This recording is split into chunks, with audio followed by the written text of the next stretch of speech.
ማን ነው ስልኩን የሰጠሽ? ማን ነው የደወለልሽ?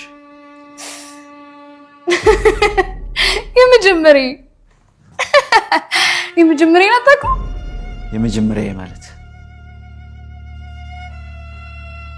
ማን ነው የመጀመሪያሽ? በጣም ነው የምወደው። የመጀመሪያ ነው ፍቅረኛዬ።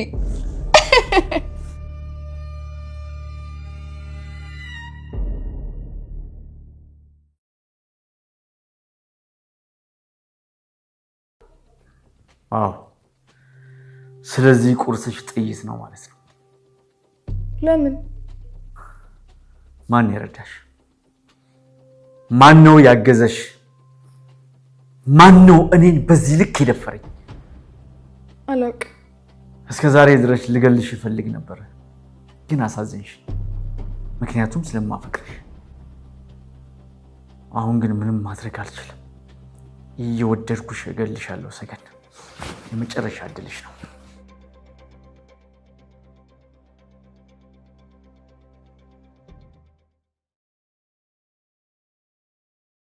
እንዲሁ ስጠብቅሻል ነበር። ምንም ሳትነካካን የጠበቀኝ? አይ ሉላ፣ በቃ አሁን ይሄ በዚህ ሰዓት የሚወራ ወሬ እንዴ እኮ ኃጢአት ነው። ሉላ መነቀሹ ተከልክሏል እኮ። ዜና ምናምን መስማት ተሻለ ማለት ነው። ሰምቼ አላውቅም።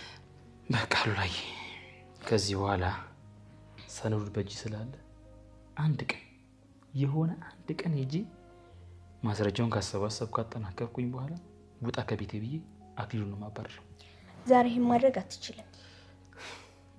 እንዴት አልችልም? ይሄ ሰነድ እኮ ቤቴን የማስመልስበት ነው። እነዚህ ሰነዶችን ይዤ ቤተችን እንደማስመልስ በጣም እርግጠኛ ነኝ። ደግሞ እዚህ ውስጥ ያሉ ካርታዎችና የተለያዩ ሰነዶች ናቸው። ስለዚህ በቅርብ ጊዜ ቤቴን አስመልሳለሁ ማለት ነው። እና ምንድን ነው አሁን የምታደርገው? ይኸውልሽ አሁን የሆኑ ፕሮሰሶች ብቻ ናቸው የሚቀሩኝ። ምንም ነገር ሳይሰማ እላዩ ላይ ቤቴን አስመልሳለሁ። ቆይ ግን ለመድብል ምንድን ነው የምትከፍለው? አላውቅም፣ እንጃ። ትናንትና እኮ ግን መድብል አክሊሉን ቅጥቅጥ ነው ያደረገው። መድብል እኮ የምርም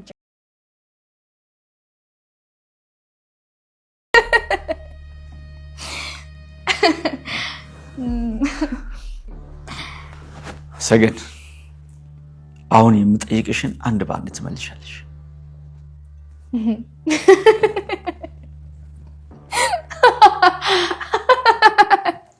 ማን ነው ስልኩን የሰጠሽ? ማን ነው የደወለልሽ?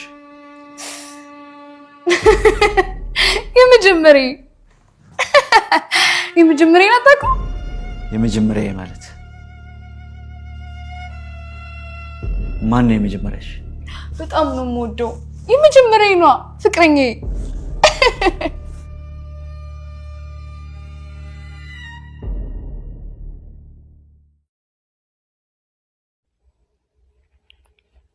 ሰላም ጤና ይስጥልኝ። ወደ ተከበራችሁ የእንግዳ ድራማ ተከታታዮች በያላችሁበት ሰላማችሁ ብዝት ይበልልኝ። እንዴት ናችሁ? እንዴት ቆያችሁኝ? እንግዲህ በሰገን ድራማ በአዲስ ዩቲዩብ ቻናል መጥቻለሁ ማለት ነው። ይህ እንግዲህ የምታውቁት በሰገን ድራማ ላይ የመጣሁበት አዲስ ዩቲዩብ ቻናል ነው። ቪዲዮን ላይክ እና ሰብስክራይብ እያደረጋችሁ እንድታበረታቱን በአክብሮት እጠይቃለሁ ማለት ነው። ሰላማችሁ ብዝት ይበልልኝ ውድ የቻናሌ ቤተሰቦች። እንግዲህ ሰገን የድራማው ዋናው ተዋንያ ናትና ሰገን እና ሞገስ እንግዲህ ብዙ ነገሮችን አሳልፈዋል ማለት ነው። ማለትም በዚህ በተአሰረችበት ቤት ውስጥ ማለት ነው ከሞገስ ጋር። ሞገስ እሷን ለመውጣት ያልፈነቀለው ድንጋይ፣ ያልጎረጎረው ያልቆፈረው ጉድጓድ እንደሌለ ሁላችንም እናውቃለን ማለት ነው። ስልክ እስከ መስጠት ድረስ እንግዲህ ሞገስ ያቅሙ ሞክሯል። ነገር ግን ደግሞ ቃል ስለገባላት ከዛ ቤት ውስጥ እንደሚያወጣት ቃል ገብቶላት ነበረ ማለት ነው። በቃሉ መሰረት እንግዲህ ብዙ ነገሮችን አድርጓል። በስተመጨረሻም እንግዲህ ስልኩን አግኝቶባታል ማለት ነው። ስልኩንም ቢያገኘው እንግዲህ ስልኩ ደግሞ በሞገስ ስም ሳይሆን የወጣው በሌላ ሰው ነው ማለት ነው። ያ ሌላ ሰው ደግሞ ሲያዝ እንግዲህ አሳልፎ ሞገስን እንደሚሰጠው የታወቀ ነው ማለት ነው።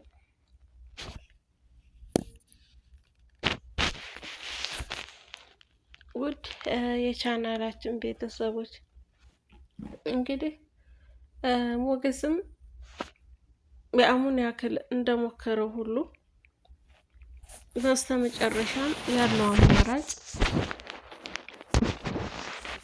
መድብልን ማምጣት ነበረ። መድብልንም አምጥቷል። መድብልም እንግዲህ የስም መመሳሰል ነው ብሎ ትንሽ ልቡ ቢደነግጥም ሰገን እንግዲህ የመጀመሪያም የመጨረሻም ብሎ የሚጠራት አንድ የልብ ጓደኛው ነበረች ማለት ነው፣ ፍቅረኛው። በስተመጨረሻም እንግዲህ ሰገንም አንተ ማነህ በማለት እሷም ደንግጣ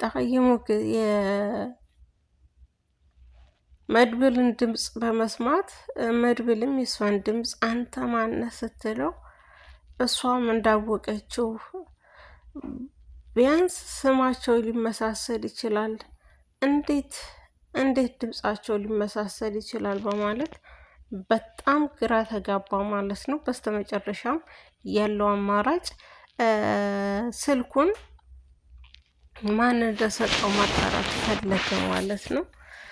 ስልኩ ሲጠየቅ እንግዲህ እናት ናት የሰጠችኝ፣ እናት ናት ቲቴ ናት የሰጠችኝ በማለት ዋሸች ማለት ነው።